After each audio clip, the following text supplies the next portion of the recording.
El barco ya comienza a contarnos parte de su historia. Sabemos que es del siglo XVIII, que era un buque mercante, y probablemente algún empresario haya quedado en la ruina después de su naufragio.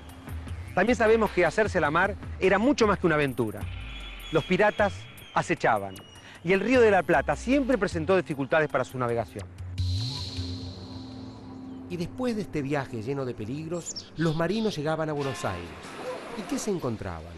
No a esta Buenos Aires, sino a una ciudad a la que no describiríamos como encantadora. La ciudad desde el río tenía una imagen chata, no había edificios significativos. La Plaza de Mayo era un gran potrero, el lugar de mercado. Se veía como una ciudad de ranchos de adobe y paja, como son los ranchos del mundo rural bonaerense hoy. Tenemos que pensar que Buenos Aires hace 300 años era más que nada el centro, ¿cierto? Donde está la Plaza de Mayo y su entorno.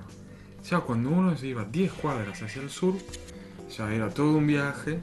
Y cruzar un arroyo que estaba ahí, que con las crecientes no se podía y que los puentes se volaban. Es una ciudad con calles de tierra, azotadas por los vientos pamperos que levantaban polvaderas y las lluvias que provocaban que las calles se conviertan en un lodazal constante. Buenos Aires no lucía atractiva, su puerto era peligroso, pero así todos los barcos seguían llegando. Buenos Aires hace 300 años era una ciudad que empezaba a crecer.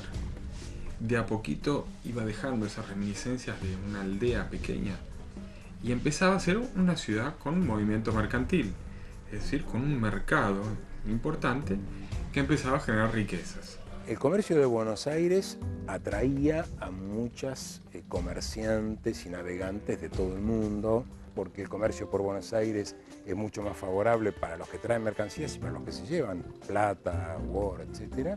Con lo cual, a partir de allí, Buenos Aires recibe buques de toda ruta posible. Toda ruta posible, desde el 16 en adelante, ¿qué significa? O del norte, o del este, o inclusive del sur. ¿Por qué? Porque venir del sur significa venir básicamente del Pacífico, pegando la vuelta al Cabo de Hornos y de vuelta hacia Europa. ¿Por qué del este? Y porque del este, cuando el comercio de negros especialmente se incrementa, bueno, Buenos Aires es uno de los puntos de llegada más cercanos que acorta la travesía desde el África. Lo cual, aunque suene espantoso, garantiza la supervivencia de la mercadería. Parque Lezama, una de las plazas más tradicionales de Buenos Aires, donde hoy juegan niños y descansan los jubilados, en el siglo XVIII, es el escenario del vergonzoso comercio de esclavos. Afortunadamente, el barco que encontramos en Puerto Madero no trajo ese terrible cargamento. Pero ¿qué otras posibilidades nos abre la historia? Entre el 17 y el 18 esto era una fiesta del contrabando, así que imaginamos la historia de un contrabandista y se puede imaginar un montón de historias. Después veremos si los documentos coinciden con los hallazgos y podemos decir que esta es una verdad histórica, pero sí podemos suponer que era una de las tantas buques mercantes contrabandistas del Río de la Plata, pero porque acá el contrabando estaba casi legitimado, ¿no? Es decir, miraban todos para otro lado porque todos tenían algo que ver con esta manera de sobrevivir en una ciudad que, aunque parezca mentira decirlo hoy, era marginal totalmente. ¿Participó o no nuestro barco de este festival de contrabando? Aún es muy pronto para sacar conclusiones. Y para develar el misterio tendremos que esperar hasta que los científicos nos den la respuesta. Mientras el pasado resurge, los científicos se enfrentan a un grave problema en el presente. La arqueóloga Mónica Valentini explica cuán grave es la situación.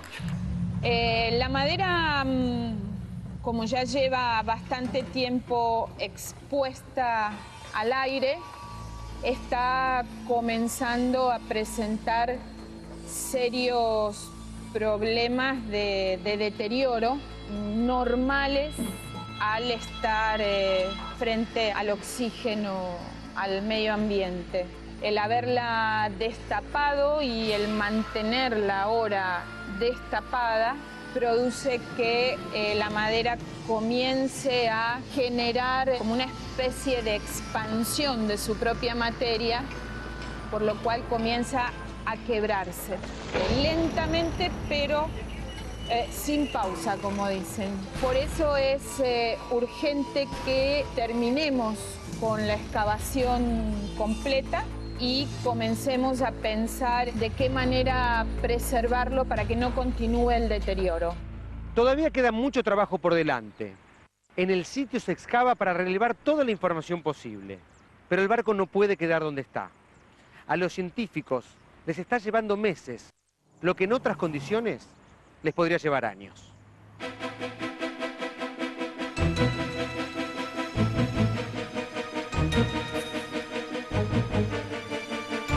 Ya volvemos con Hundido, misterios de un barco en Buenos Aires.